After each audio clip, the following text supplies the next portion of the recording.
কাছে সুরক্ষা থাকবে। প্রথমবারের মতো সনাতন ধর্মাবলম্বী থেকে প্রার্থী ঘোষণা করেছে জামাত ইসলামী। খুলনা ১ আসনে জামাতের নির্দিষ্ট প্রার্থীকে সরিয়ে এই আসনে নতুন প্রার্থী করা হয়েছে কৃষ্ণ নন্দীকে। তিনি ডুমুরিয়া উপজেলা জামাতের হিন্দু কমিটির সভাপতি।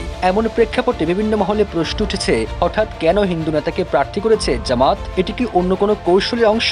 আপনারা যদি সাথে থাকেন আমরা সংসদে যাব। মনোনয়ন পাওয়ার বিষয়টি নিশ্চিত করে জামাতের প্রার্থী কৃষ্ণ নন্দী বলেন, আমাকে কেন্দ্রে ডেকে নিয়ে গিয়েছিল। সেখানে জামাত আমির সহ উচ্চ পর্যায়ের নেতারা ছিলেন। তারা আমাকে প্রার্থী ঘোষণা করেছেন। আমি তাদের নির্দেশনা পেয়েছি, এলাকায় গিয়ে কাজ শুরু করব। হিন্দু সম্প্রদায়ের এই নেতা 2005 সালে জামাত ইসলামীতে যোগ দেন। বর্তমানে তিনি ডুমুরিয়া উপজেলা জামাতের হিন্দু শাখার সভাপতি এবং স্থানীয় সনাতন কমিটির সভাপতি হিসেবে দায়িত্ব পালন করছেন।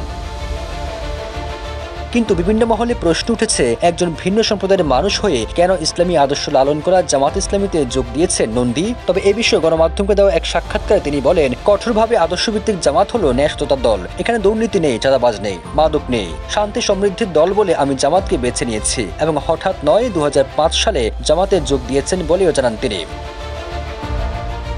শেখ হাসিনার শাসনামলে কোণঠাসা ছিলেন অভিযোগ করে হিন্দু সম্প্রদায়ের এই নেতা বলেন, দীর্ঘদিন ধরে আওয়ামী লীগ দাপটে থাকা এই এলাকায় তিনি জামাত করার কারণে বিভিন্নভাবে চাপের মুখে ছিলেন। শেখ হাসিনার পতনের পর গত 1 বছরে জামাত সেক্রেটারি মিয়া গোলাম পরোয়ারের কয়েকটি সমাবেশে কৃষ্ণ নন্দীকে দেখা গেছে বিশেষ নজরে। এসব সমাবেশে হিন্দু সম্প্রদায়ের নারী পুরুষের অংশগ্রহণের বৃদ্ধিও তার গ্রহণযোগ্যতা নিয়ে দলের ভেতরে ইতিবাচক বার্তা দিয়েছে।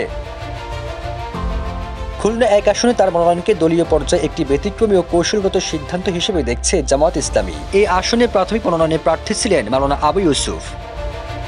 সবুজ আলম, নিউজ ডেস্ক, ইত্তেফাক।